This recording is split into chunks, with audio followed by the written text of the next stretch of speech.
All right, couple tweets I want to show you. Because no matter what happens today, as Sean said, there's almost certainly going to be a shutdown. And most Republicans say once there's an actual shutdown, the news coverage is all about you can't go to the national park and all this, and it's going to cost so much money because it always does. Most Republicans say it's a loser. It's just Charlie Brown in the football. There's one Republican who says, besides Elon, bring it on. 101, please. Newt tweeted this morning. Is Newt on right now? Anybody check? I was just going to say, he has been the last few days. Is Newt on? I'll read his tweet, but if he's here, let's bring him on. President Trump and Republicans should not be afraid of a government shutdown. The next election is 2 years away. We had two shutdowns in 1995 and became the first reelected House GOP majority since 1928. It may take shock therapy for Schumer and Democrats to learn President Trump is serious about draining the swamp. All right. So that's one perspective. It may be true, but there are a lot of House Republicans and Senate Republicans. The McConnell wing of the party does not want a shutdown. Now, hey, can I, Mark, one? And also hold on, guys. I just want to show you one more tweet and then open it back up. Okay, I'll show you another tweet. Okay, Liam Donovan. If you don't follow him on Twitter, you should. Extremely smart Republican strategist.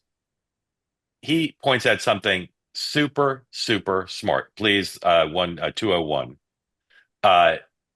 Sometimes what happens when the House gets its act out of line, the Senate steps in and passes something, right? Normally at this point in the program, the Senate would step in and sort things out between the timing and the leadership dynamics.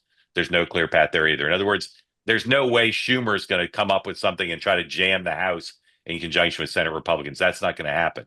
It doesn't. All right, never mind. All right, so the Senate, he points out correctly, sometimes the Senate would be a solution. That's not an option here. Dan, go ahead. Pick up on whatever you want.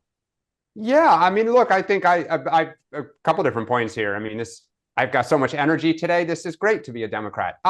Look, I think one of the things for Trump and one of the problems that they have today and they're facing tomorrow when Trump is inaugurated is Trump likes to be the chairman of the board, not the CEO and management getting into the nitty gritty and having to kind of like actually put the plan together. He likes the plan to be brought to him.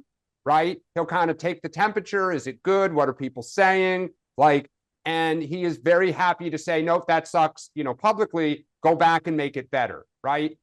What you're hearing from Mike Johnson, and I think if it's not Mike Johnson, whoever the next speaker is, they cannot survive without Trump becoming more of a CEO or Susie Wiles or somebody that is going to get in there, own it.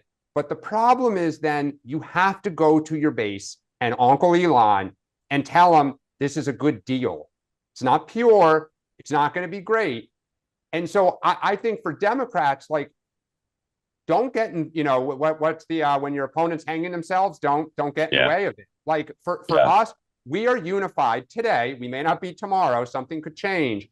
But right now, Joe Biden should just say, we negotiated a deal in good faith. Chuck Schumer will say the same thing. The Republicans have got to figure out what their position is and what they are for, not what they are against. And there is not agreement in any way, shape, or form in their party right now. Two just observations. Number one, this is another example. We've talked about this for the last couple of weeks. We do have a current president of the United States. We do have a current chief of staff to the White House. Yes. It's amazing that we have not uttered their names during this conversation. No, I did. I raised it. He's coming back from Delaware, and I think he's going to be asked about it. Okay. And by the way, Dan Pfeiffer yesterday talked about what we did, that Joe Biden's not really acting as president right now, which is a separate subject. But let's stay on the positive. I mean, just as a reminder, my point is, yes, he will be asked about it, but he is not engaged. He is not like, I'm making phone calls. I'm in the mix of it. Okay, that's number one. Number two, I just want to be clear. This is not a partisan thing. This is a bipartisan critique. We are $36 trillion in debt. The right thing to do is to address spending. I'm sorry that these guys can't get home for their Christmas parties. Yeah, but I call bullshit on that. Because the only way to address spending is to save the entitlement programs by reforming them and holding. But Donald Trump, your president, I like to say that like Dick Armey, your president has taken that off the table. Okay. And I will also remember this when we talk tax reform. Yeah. I don't think, well, you're not gonna deal with spending. You can demagogue on spending all you want, but there's no actual attempt to deal with spending unless you change the 3 big entitlement programs and maybe veterans healthcare, try to hold current beneficiaries harmless. But I mean, it's silly to say we're going to deal seriously with spending. It's just ridiculous. It's a waste of time. It's unfair. No, it's not. You just put a ton of words in my mouth that I didn't say. What I said is we have a spending problem with $36 trillion in debt, and both parties are to blame. I was the budget committee spokesman for 3 years. I'm well aware of the driver of the debt and the deficit. I thought you were saying deal with it now. You said don't go home without dealing with it.